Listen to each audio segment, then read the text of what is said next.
أعوذ بالله من الشيطان الرجيم.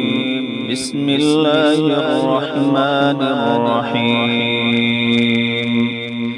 وإذ قلنا ادخلوا هذه القرية فكلوا منها حيث شئتم رغدا وادخلوا الباب سجدا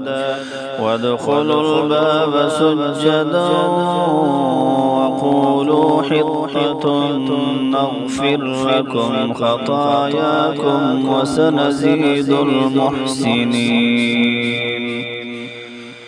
فبدل الذين ظلموا قولا غير الذي قيل لهم فأنزلنا على